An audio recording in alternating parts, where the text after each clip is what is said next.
Hi guys, welcome back to the channel. Today we are diving into some common myths that every beginner photographer believe. And trust me, we have all fallen for few of these. And in this video, we are going to be clearing them all up so that you can stop stressing and become a better photographer. So let's begin.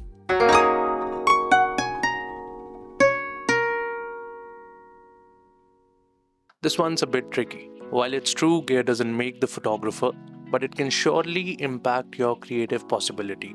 See, a decent camera is important, but when you're starting out, focus more on the basics rather than obsessing over some newly launched camera. So when I started photography with my Canon PowerShot, old Digicam, and at that point of time, that camera actually fulfilled everything which I wanted. It clicked photos, it had a zoom, it had flash, so I was fully satisfied with that camera. But after doing photography for a while, there were some things which that camera couldn't do, and that was the right time to upgrade my gear.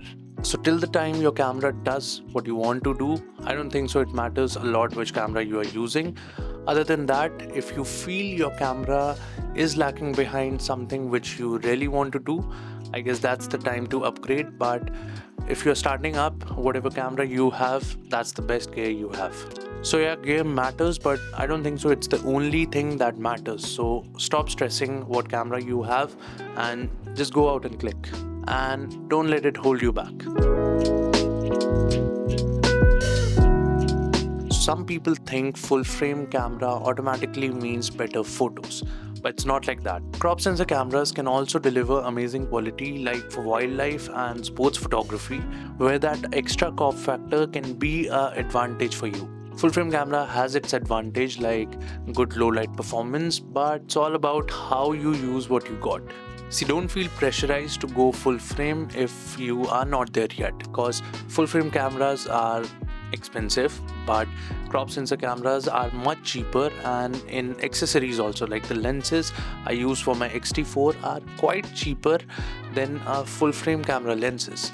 See, myself, I started with a full frame camera, that was the Canon 6D, and with time I shifted to Fuji X-T4 because this camera was fitting in my criteria. And let me tell you, there's not much difference in both the cameras. It's all about how you want to use the camera. For me, the X-T4 is lighter, cheaper, I can get cheaper lenses, and that's what I want. I want to experiment with different lenses and different accessories which are much more cheaper on a crop sensor than a full frame. So don't worry about upgrading to a full frame camera, because that wouldn't change a lot about your photography. If you want some extra bokeh, go for it, but other than that, I don't think so there's much to it. This might surprise you, but JPEGs are just as valuable as raw photos in some situations. While raw photos give you flexibility in post-processing, they also take a lot of space and require more editing. See, if you're shooting something that doesn't need heavy post-processing, I feel JPEG works. And after using my Fuji, I mostly use my JPEG because that does the job. I don't need much post-processing, and JPEGs are not something which you feel like can't handle some post-processing. If I want to correct the image, I can do basic editing, and JPEGs can handle that. So yeah, JPEGs are fine. It totally depends upon how much post-processing you want to do. If you need much more flexibility, RAW is good, but if you want to quickly post on Instagram or some projects which might need quick turnovers, I feel JPEGs are fine.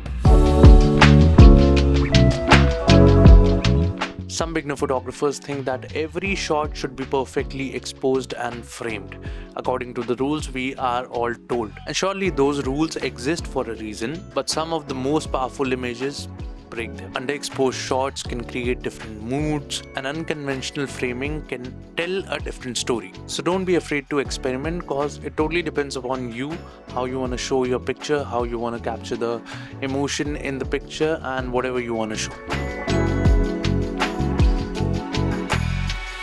To be a professional photographer, you actually need an expensive and fancy kit. False. It's not about the price tag actually.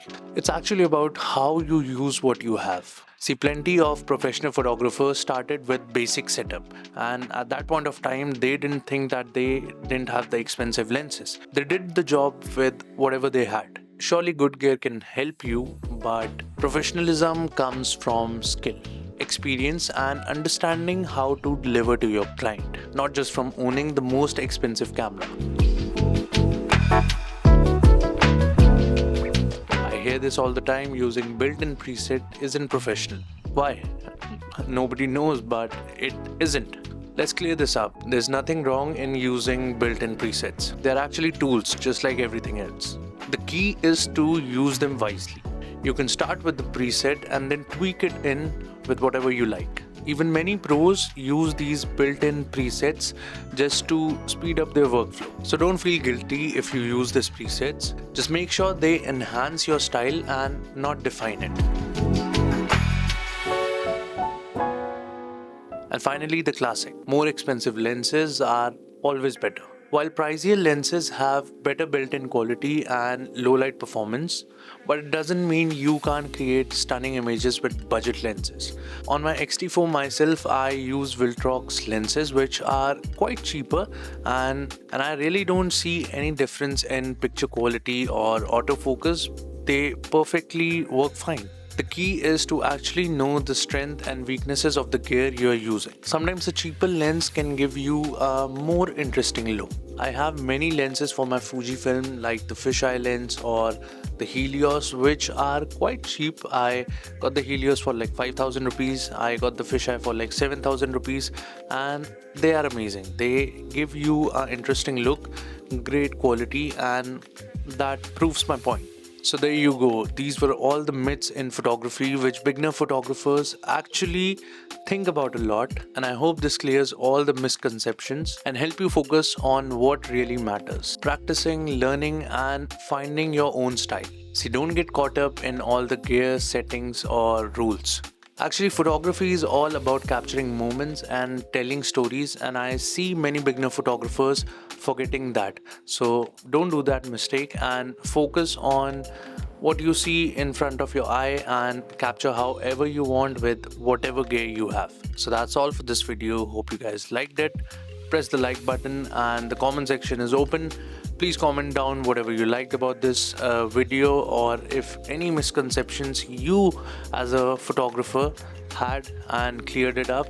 Please comment down below and subscribe to your boy. Till then, happy shooting.